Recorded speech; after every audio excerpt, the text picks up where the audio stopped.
دا د بټګرام او د شنګلې ترمنځ یو واستوي زانګو ده. دا کاکا چې دی د په خپل لاس باندې دا بیاي را بیاي او کاکا چې دی نو دی وایي چې دا ما په خپل ذاتي کوششونو باندې جوړه کړې ده، نه د چا نه په دې ټیکټ دي نه پیسې دي، پورې چې دی نو په سلګونو کورونه دي، ماشومان په دې باندې سکولونو ته ځي، زنانه چې دی نو هغه که بیمارې شي هم په دغه زانګو کې چې دی هسپتال ته وړلی کېږي، هم دغه زانګو ده چې د کې خپل راشن یعنې کوم چې خوراکي څیزونه دي هغه پورې وړي د دې شنګلې د طرفه. په منځ کې لوی اباسین دی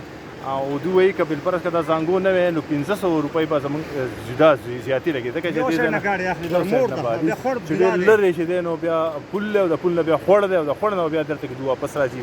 یو وخت هم ډېر لګي او یو پیسه هم ډېر لګي. نو دا زانګو دوی خپل مدد سره جوړه کړې ده او دلته کې داسې په سلګونو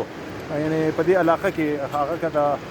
هزارې ډیویژن دی او که د ملکن ډیویژن دی، بیا په ملکن ډیویژن کې چې دی نو په شنګله شوه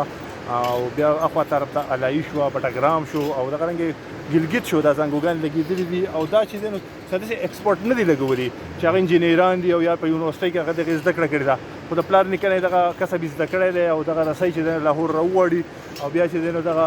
جوړه کړي او داسې کوم مقامي خلک د هغې ته چلو ښایي چې هغه به دې کې ورکوټه ټکه ټوکه راځي چې په خپل مدد سره هغه ټیک کوي، کوم څه مسله پکې راشي. تېرو ورځو کې چې دی مو تاسو ته پته ده چې په علایي کې د یو کلي نه بل کلي ته یو زانګو تله او په هغه زانګو کې 8 کسان هغې کې نښتي وو چې وروسته نو بیا د یو غټ کوشش نه وروسته هغه آزاد کړی شو. بیا چې دی نو حکومت په دې زانګوګانو پابندیانې ولګولې، هغه زانګو هم بنده کړې ده، دوی هم دی وایي موږ ته مشکلات دي چېرې کله هم چې دی داسې پیښې وشي نو د مدد په ځای الټا وایي چې دا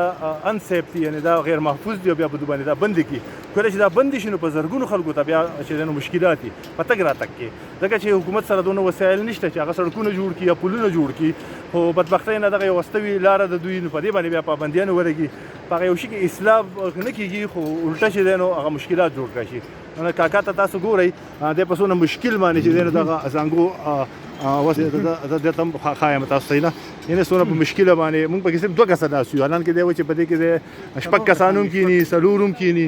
ماشومان پکې هم کښېني، لوی پکې هم کښېني. دا هغه حالات دي د دې علاقې.